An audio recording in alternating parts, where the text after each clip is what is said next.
Ya sudah Pak. Oke. Bisa Pak. Monggo silakan Pak Aziz. Ya.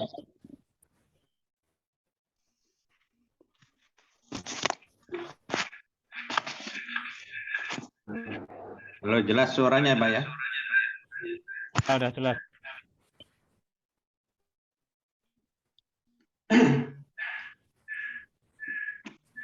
Di bawah meja Pak Aziz.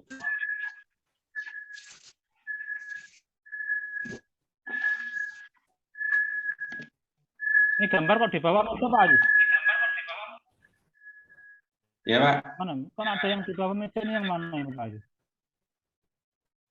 Tuh. Bentar, yang di HP saya matikan dulu.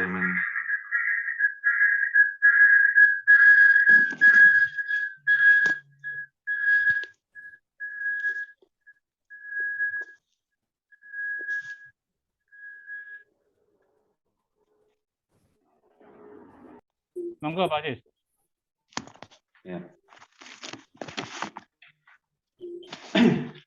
Assalamualaikum warahmatullahi wabarakatuh. Waalaikumsalam warahmatullahi wabarakatuh. Apa kabar anak-anakku semuanya hari ini? Alhamdulillah. Alhamdulillah baik, Bapak.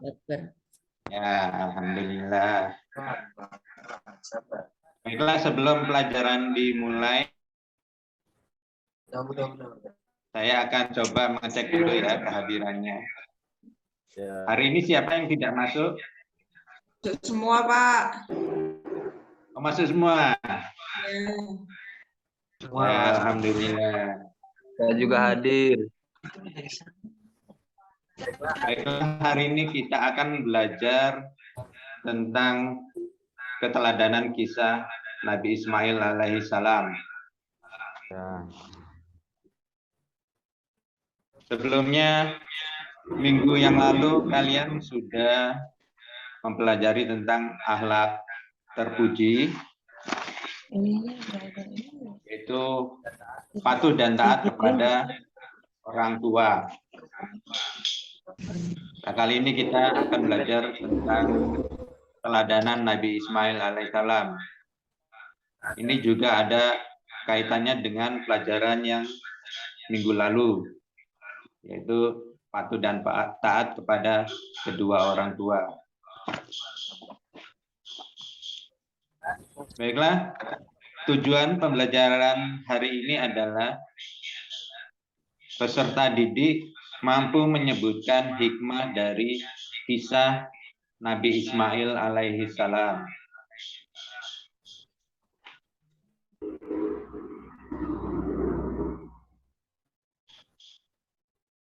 Jadi sebelumnya kita akan melihat dulu cerita tentang Nabi Ismail alaihi salam.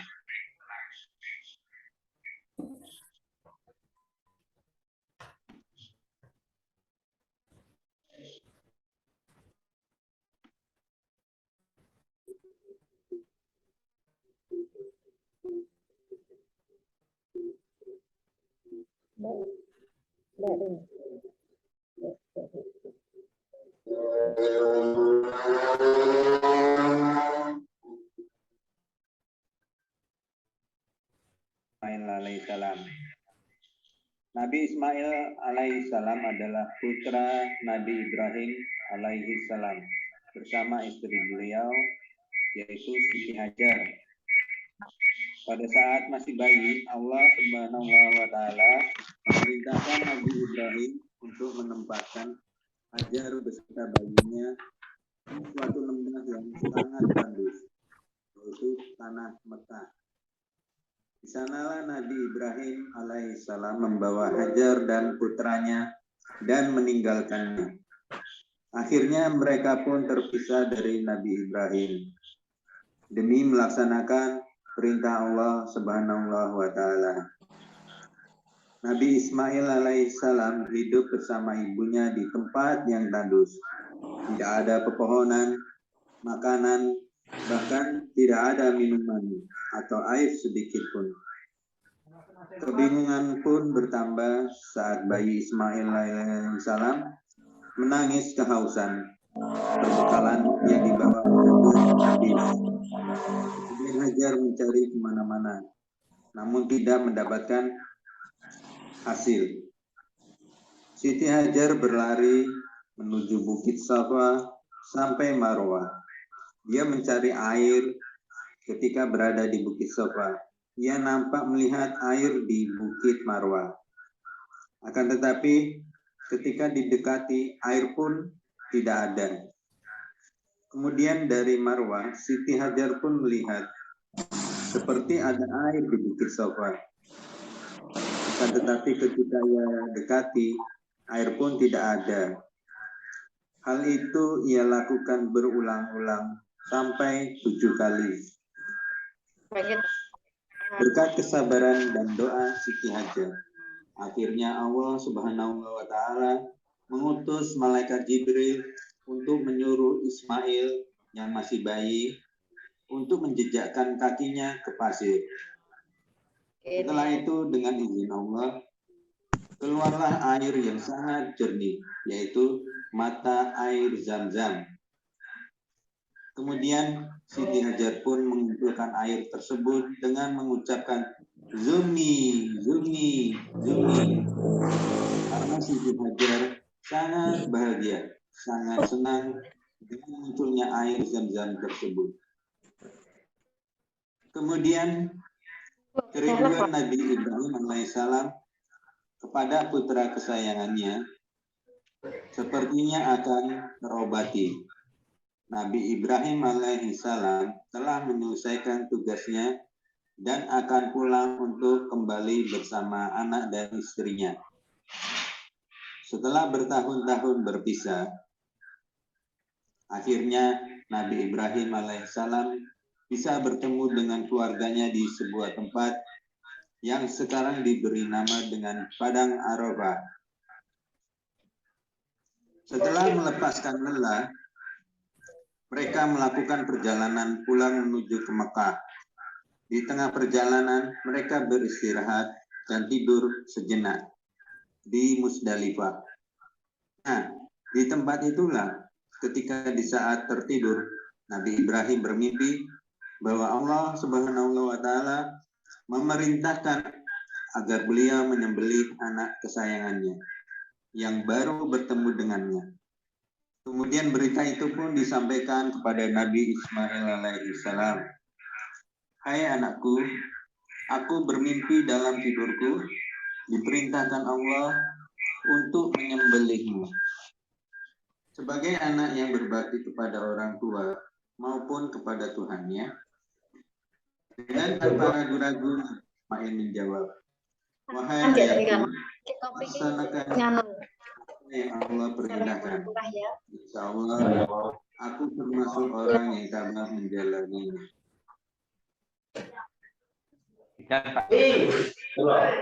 Aku kemarin berkono doh. Lain kali loro anu nena. Tenggorokan jadi lalu tuh san. Ya, baiklah anak-anak, dari kisah keteladanan Nabi Ismail tadi, sampai di sini apakah ada yang akan ditanyakan? Ada yang mau bertanya? Saya Pak, saya mau tanya Pak Guru, boleh tidak? Ya, Soleh, silakan. Ya, mukjizat apa saja yang dimiliki Nabi Ismail Pak Guru? Oh iya, terus siapa lagi? Ada yang bertanya lagi?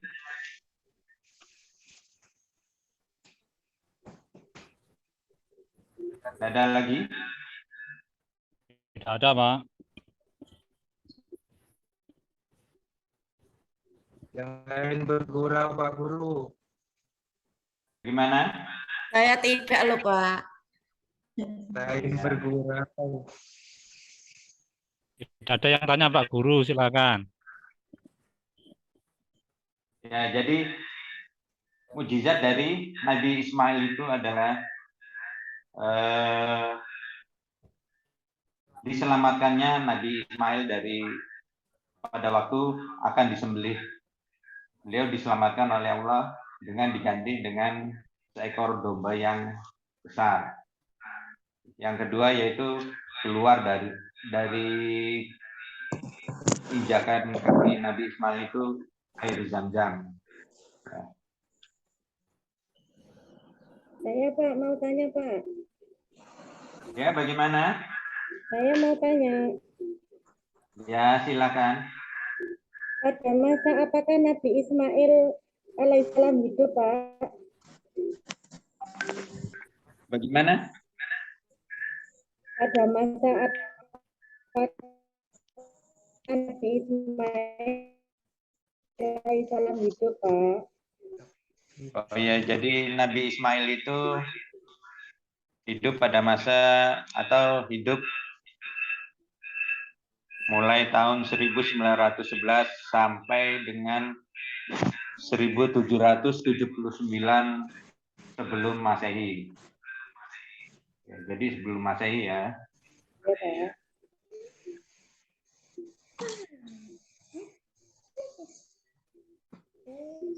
Baiklah. Kalau tidak ada pertanyaan lagi, sekarang kalian kerjakan tugas yang ada di buku LKPD.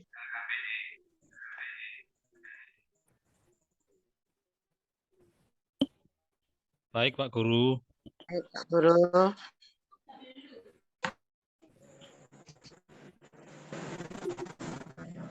Oke, Dika.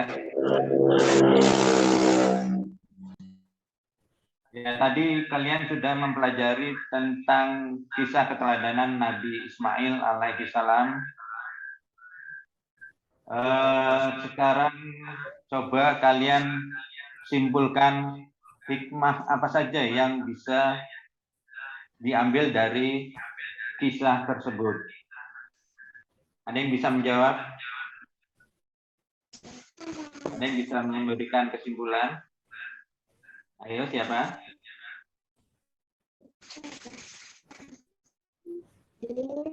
Tidak bisa, Pak.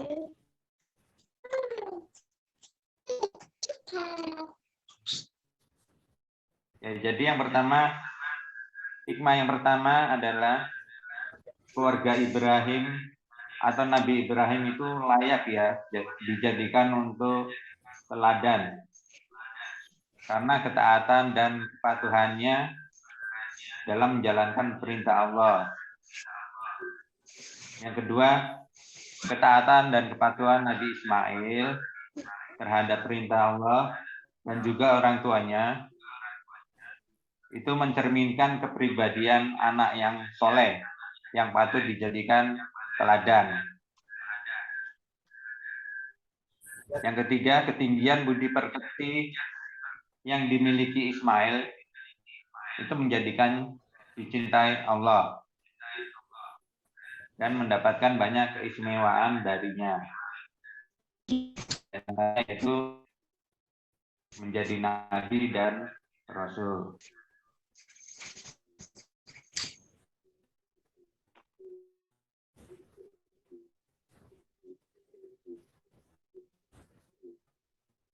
Ya, baiklah.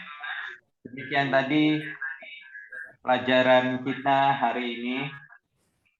Semoga apa yang telah kita pelajari hari ini bisa kita ambil hikmahnya. Jangan lupa nanti kalian belajar untuk materi minggu depan di rumah, ya. Ya, Pak Guru. Ya, siap Bapak. Terima kasih. Kita akhiri dengan ucapan hamdalah bersama. Alhamdulillah. Alhamdulillahirrahmanirrahim. Assalamualaikum warahmatullahi wabarakatuh. Waalaikumsalam warahmatullahi wabarakatuh. Waalaikumsalam warahmatullahi wabarakatuh. Silakan ditutup untuk rekornya, Pak. Pak Ais. Yang mana, Pak? Itu kan merekam tadi kan, sekarang di end. Biar ganti nanti saya ganti hostnya ke peserta berikutnya, Pak. ya, sebentar.